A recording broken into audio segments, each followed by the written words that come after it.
Breaking news right now. A judge is handing down the sentence for admitted murderer Aiden Fucci, and he's a St. Johns County teen who stabbed then 13-year-old Tristyn Bailey over 100 times. New surveillance video released in the Tristyn Bailey murder investigation. It shows what investigators say is her accused killer, Aiden Fucci, running in the middle of the night. Another video at 3:31 in the morning shows what appears to be a boy walking to a door barefoot holding a pair of shoes. A second image shows what appears to be the same person walking up to the house.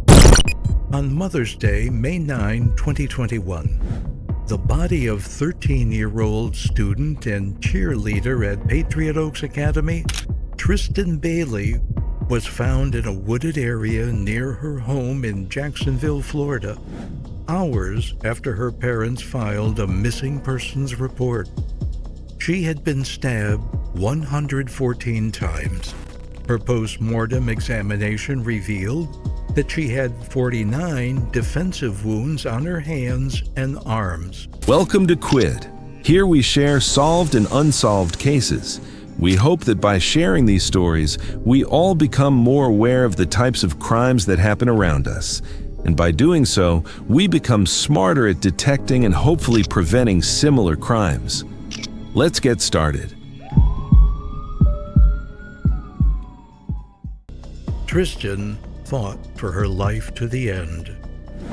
Aiden Fucci, the Florida 14-year-old accused as an adult of murdering Tristyn Bailey, 13, told the police a shifting series of stories that in part blamed the victim for what occurred leading up to Tristyn's death. It's very serious. This is no joke. This is your whole life. Your whole life. And hers. And ours. And your brothers and sisters. Aiden Sean Fucci, 14 at the time of the murder, was a student at Patriot Oaks and lived near Tristyn. Fucci's girlfriend and other friends told investigators that Fucci often talked about killing people, especially that he would drag anyone into the woods and stab them to death. While the records of minors under the age of 18 are sealed, Seventh Circuit Attorney R.J. Lariza said Fucci had no criminal record. On the night of the incident, one of their mutual friends, a classmate of Tristyn and Fucci, told St. John's investigators that the pair had been hanging out at his house and left together around 1 a.m., making Fucci the last person to see Tristyn. When Fucci was being interrogated by the investigators, Fucci initially told them that he was with Tristyn at a nearby house owned by Dolphus Trey Abshire III. Fucci said he and Tristyn left together around 1 a.m. and said he walked north to North Durbin Parkway. There, he claimed Tristyn turned into Cloisterbane Drive to go to her home, while he walked along North Durbin Parkway and arrived home between approximately 3 a.m. and 3:30 a.m. Fucci told the detectives he walked around alone for a while, telling deputies he kept walking until he got home between 3 a.m. and 3:30 a.m. When they asked why it took so long to get home for a walk, which would normally take half an hour, which ultimately took Fucci at least 2 hours according to his own account, he only said he walked around alone for a while.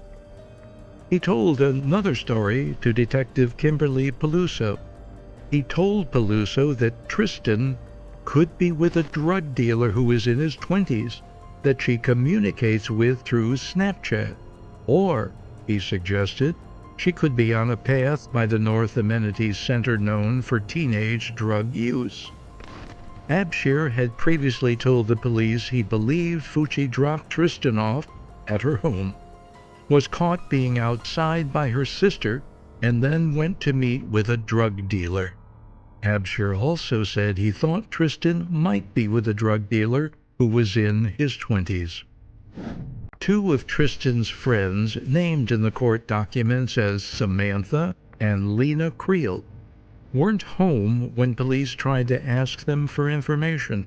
But their father, Jerry Creel, said Absher told his daughters that the drug dealer was 22 years old and was known as Carlo. The drug dealer theory came up again during other interviews as well. No one knew if the name was spelled Carlo with a C or Carlo with a K, and further provided a possible address and description of whomever Carlo was.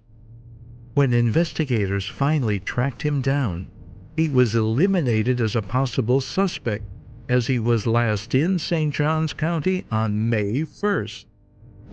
Information later obtained failed to reveal any further probative connection to Carlo, and so he was excluded from the investigation. But other detectives turned up information that Tristyn may have been involved in an illegal activity, was afraid she would be caught, and wanted to run away. Those leads appeared to have borne zero fruit, and the illegal activity appears from further to have involved graffiti. He finally came up with another story saying Tristyn did not turn onto her street. They continued walking together on North Durbin Parkway, and when the two passed Leith Hall Drive, Fucci told investigators that Tristyn grabbed his penis, which made him piss, and an argument ensued.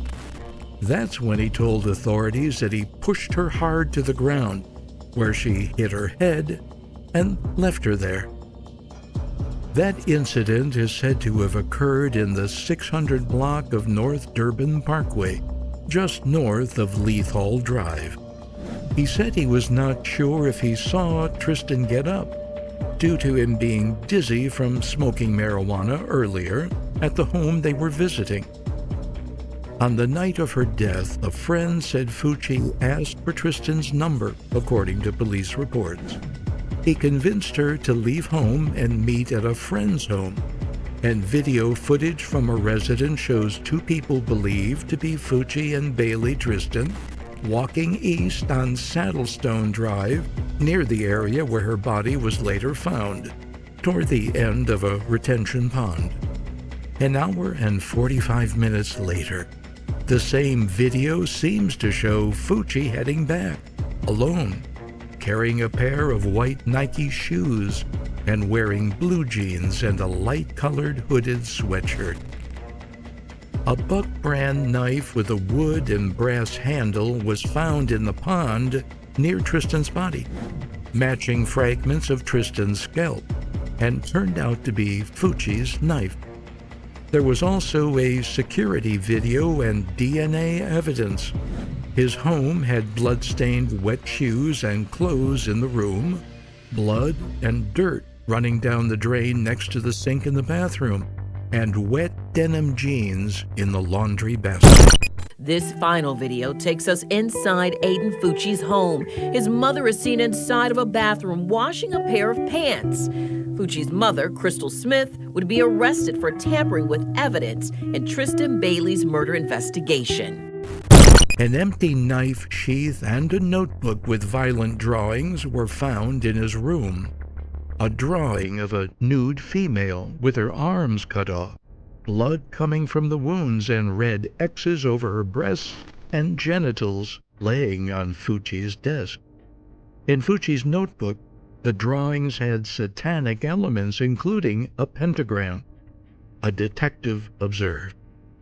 Also, cell phone records and emails, Snapchat, prison call recordings, and text messages and interviews with friends, family, teachers, and fellow inmates serve as additional evidence. Text messages to his parents are revealing new details of Aiden Fucci's life in jail as he awaits sentencing in March 24th for murder. Just a few months after the murder, he wrote, "Hey, I'm gonna go back to my bat cave and call y'all, so love you, bye. The tablet is about to die, it's at 7. And in early September, he wrote this to his mother. "I was playing Candy Crush, but I guess I ran out of lives." Fucci also told his mom he cannot play online games, only offline. A couple of days later, he texted his mom, playing Candy Crush, day going real slow. I guess no commissary came in, so I figure I'ma just play some Candy Crush. In interviews with investigators, Fucci's girlfriend said he often carried a knife and talked about killing people, including her. Sometimes he would come up behind her and pretend to slit her throat. But she and her other friends said they never took it seriously. She also said he claimed he heard voices in his head when he was angry. He told the court he was taking antidepressants. At the sentencing hearing, Sergeant Kurt Hannon of St. Johns County Sheriff's Office noted that Fucci's best friend and girlfriend each described him as having an interest in knives, carrying it around and displaying it. He even called them pickers and pokers. A day after the murder, surveillance cameras in Fucci's home showed his mother, Crystal Lane Smith, carrying jeans from Fucci's bedroom to the next bathroom. The video shows her rubbing his jeans and showing them to another woman, whose name was not been released. At this point, Crystal didn't know what had happened to Tristyn. Investigators contacted the unidentified witness at her home on May 12, 2021. She said Crystal found wet jeans in the laundry basket of the teenage boy's bedroom and asked if she saw anything in it. She said Crystal also stated she washed the jeans. The witness advised she could not see anything that appeared to be blood and that she could get into trouble for washing them. Police located the jeans in Fucci's bedroom during a search warrant. The jeans and the drain of the bathroom sink tested positive for the presence of blood. Crystal Smith was arrested in June for tampering with evidence in the case. Under Florida law, a third-degree felony carries a maximum penalty of 5 years in prison. Fucci was charged with first-degree murder as an adult, but was ineligible for the death penalty due to being a juvenile. He was sentenced to 40 years in prison, up to life in prison. Florida law allows judges to consider the possibility of commuting sentences after serving a 25-year life sentence.